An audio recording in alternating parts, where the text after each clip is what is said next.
नमस्ते। आप सभी का स्वागत करता हूं योग दर्शन की व्याख्यानमाला के इस कार्यक्रम में। आज अष्टांग योग के 7वें अंग की चर्चा हम करेंगे। और 7वां अंग क्या है जो सबसे प्रचलित है? ध्यान।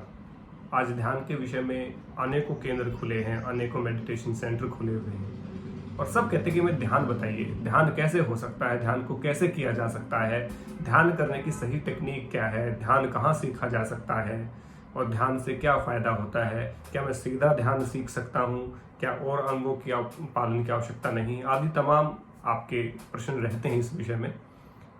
आज उन सभी प्रश्नों का उत्तर देते हुए सबसे पहले ध्यान की परिभाषा पे हम बात करेंगे कि ध्यान को किस तरह से महर्षि पतंजलि योग दर्शन में परिभाषित करते हैं, ध्यान की क्या परिभाषा है, उसका क्या अर्थ है, किस प्रकार से वो धारणा से जुड़ी हुई है, धारणा किस प्रकार से प्रत्याहार से जुड़ा है, प्रत्याहार किस प्रकार से प्राणायाम से जुड़ा है, प्राणायाम किस प्रकार से आसन से जुड़ा है और आसन किस प्रकार से नियम और नियम किस प्रकार से यम से जुड़े हैं, वो सारी टेक्निक आपको बताने का प्रयास करूंगा। तो सभी का स्वागत है विभूतिपाद के दूसरे सूत्र में। आज योग दर्शन विभूतिपाद सूत्र संख्या 2, ध्यान की परिभाषा। ध्यान की कोई भी ऑथेंटिक परिभाषा मिलती है तो सांख्य में मिलती है, सकंद उपनिषद में मिलती है, आपकी वशिष्ठ संहिता में मिलती है, घिरण संहिता में भी मिलती है और आपका योग दर्शन में भी। इनमें सबसे ऑथेंटिक जो मानी जाती हैं वो स्कंद पुराण, सांख्य दर्शन और योग दर्शन की मानी जाती है। तो योग दर्शन की हम यहाँ पर चर्चा कर रहे हैं।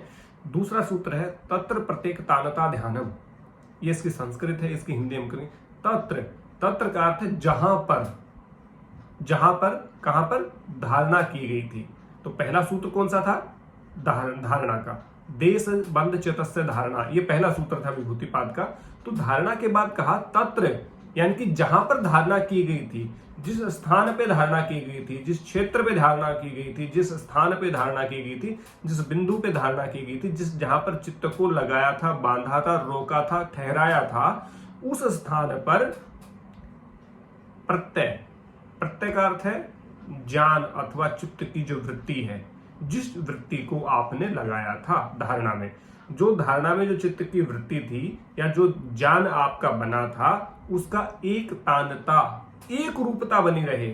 माने वो ध्यान वहीं लगा रहे, टूटे ही ना। ध्यानम, वो ध्यान कहलाता है।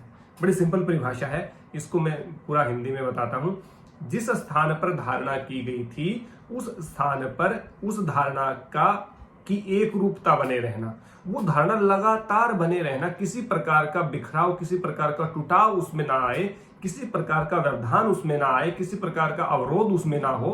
और वो जो धारणा बनी थी, जो चित्त को एक स्थान विशेष पर, क्षेत्र विशेष पे, एक बिंदु विशेष पे आपने लगाया था, वो ध्यान, वो धारणा लगातार जब बनी रहती है, उसके कुछ लंबे समय तक बने रहने को ही ध्यान कहते हैं। माने धारणा ध्यान में कब कन्वर्ट हो जाती है पता ही नहीं चलता। जिस प्रकार से नहर एक राज्य से दूसरे राज्य में कब प्रवेश कर जाती है हमें नहीं पता होता, क्योंकि ये बाउंड्री हम सबके लिए है। लेकिन जैसे नहर है, हवा है, इनको कोई बाउंड्री की आवश्यकता थोड़ी होती है, ये तो उसी फ्लो से दूसरे स्टेट में चली जाएंगी, तीसरे स्टेट में चली जाएंगी। तो इस प्रकार से जो है उसको पता नहीं चलता कि वो कहाँ, तो धारणा कब ध्यान में कन्वर्ट हो गई आपको स्वयं नहीं पता चलेगा। लेकिन जो एक तानता है, जो एक रूपता है, वो जब बनी रहेगी आपकी, तो आपका ध्यान कहलाएगा। तो तत्र का अर्थ है जहां पर धारणा की गई थी। प्रत्यय, प्रत्यय यानी कि जो जिस वृत्ति में धारणा की गई थी, चित्त की जिस वृत्ति को लगाया गया था, उस वृत्ति का एक तानता यानी कि एक रूपता, एक समान बने रहना ध्यान है। इसका एग्जाम्पल मैं आपको दे रहा हूं। मान लीजिए किसी पात्र से आप तेल निकाल रहे हैं, तेल दूसरे पात्र में डाल रहे हैं। मान लीजिए बोतल से निकाल करके तेल को आप कढ़ाई में डाल रहे हैं, तो जो तेल की जो धार बनी रहती है, उसमें जो एक रूपता होती है, उसमें किसी प्रकार का बिखराव नहीं होता, अवरोध नहीं होता, बाधा नहीं होती, और वो धार लगातार नीचे से लेकर ऊपर तक बनी रहती है।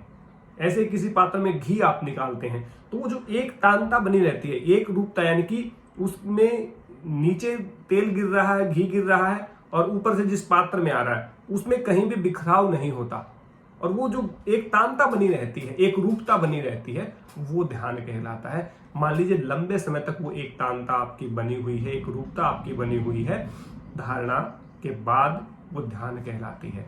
तो ध्यान जरूर एकांत में करने का विषय है, परंतु उसका परीक्षण कहाँ होता है? उसका परीक्षण भीड़ में होता है।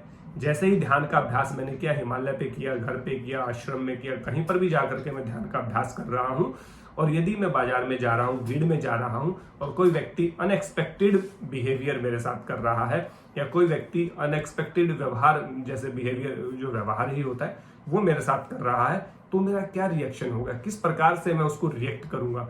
किसी ने मेरे कपड़े पे कुछ गिरा दिया तो किस प्रकार की भाव भंगिमा मेरी होगी? क्या मैं रिएक्ट करूंगा? यदि मैं गुस्सा हो रहा हूं, यदि मैं अपना टेम्पर लूज कर रहा हूं, यदि मेरा धैर्य जवाब दे रहा है, तो ध्यान का अभ्यास किया लेकिन वो इम्प्लीमेंट नहीं हुआ।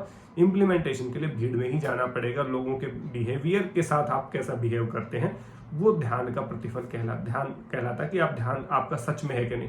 भीड़ में होते हुए भी, लोगों में होते हुए भी आप अपने आप को ध्यानस्थ रखें। ये ध्यान की असली परख है, परीक्षण इसको हम कह सकते हैं। तो ध्यान है तत्र प्रत्येकतानता ध्यानम। जिस स्थान पर धारणा की गई है, जिस स्थान पर चित्त को बांधा गया है, लगाया गया है, ठहराया गया है, वो लगातार लंबे समय तक उस धारणा का बने रहना, उस चित्त की एक रूपता का बने रहना, बिना किसी व्यवधान के, बिना किसी बाधा के ध्यान कहलाता है। ये सूत्र है विभूतिपाद का दूसरा सूत्र। ध्यान अष्टांग योग का 7वां अंग है, और आसन के बाद यदि सबसे कोई ज्यादा प्रचलित योग का अष्टांग योग का अंग है तो वो ध्यान ही है। और उसके बाद प्राणायाम का स्थान आता है। तो सबसे ज्यादा प्रचलित आसन है, ध्यान है, प्राणायाम है। ये जो सबसे प्रचलित, जो सबको सब इसके साथ फैमिलियर है, सब इसको जानते हैं, सब व्यक्ति इसके विषय में बात कर चुके होते हैं या कहीं पढ़ चुके होते हैं। तो ध्यान है, और ध्यान के विषय में कोई आपकी बात है तो ध्यान के विषय में ढेरों उपनिषदों में, ढेरों दर्शनों में लिखा हुआ है, उसकी भी हम चर्चा करेंगे। और ध्यान के विषय में आपको कोई सवाल है, कोई जिज्ञासा है, तो आप जरूर मुझे कमेंट बॉक्स में लिखिए, मैं उसका रिप्लाई करने का पूरा प्रयास करूंगा। और आज आप बहुत सारे पूछोगे कि गुरुजी आज कहाँ बैठ करके आप वीडियो बना रहे हैं, तो आज मैं वीडियो बना रहा हूँ, मेरा दोस्त है एडवोकेट जितेंद्र सैनी, और महम बार एसोसिएशन में है, और उनके चैम्बर में बैठ करके उन्होंने अपनी आज मुझे चेयर दी है कि आप यहाँ बैठ के बनाइए। मैं कहता था सामने बैठ के बनाऊंगा, तो उन्होंने कहा नहीं, यहाँ बैठ के बनाइए। तो मेरे मित्र हैं जितेंद्र सैनी जी, घनिष्ठ मित्र हैं, और जिनके साथ मैंने एक्ट किया था, जो कृष्ण बने थे और मैं सुदामा बना था। तो अभी इनके पास आया तो आज मैंने सोचा कि आप लोगों के लिए वीडियो यहाँ से शूट करूँ। तो आपको व्याख्यान अच्छा लगा हो तो इसको जरूर औरों को भी शेयर कर दीजिए, लाइक भी कर दीजिए, और कोई प्रश्न आपका है तो जरूर कमेंट बॉक्स में लिखिए, मैं उसका उत्तर देने का प्रयास करूंगा। मुझे इतना कीमती समय देने के लिए बहुत बहुत धन्यवाद। स्वाध्याय करिए और स्वाध्याय करके ये सोइए, स्वाध्याय के बिना कोई नहीं सोएगा। स्वाध्याय को अपने जीवन का, दिनचर्या का हिस्सा बनाएं, और इलेक्ट्रॉनिक गैजेट्स को बहुत ज़्यादा पास ना रखें, दूर रखें। इसी शुभकामना के साथ आप सबका बहुत बहुत धन्यवाद। जय हिंद, जय भारत, नमस्ते।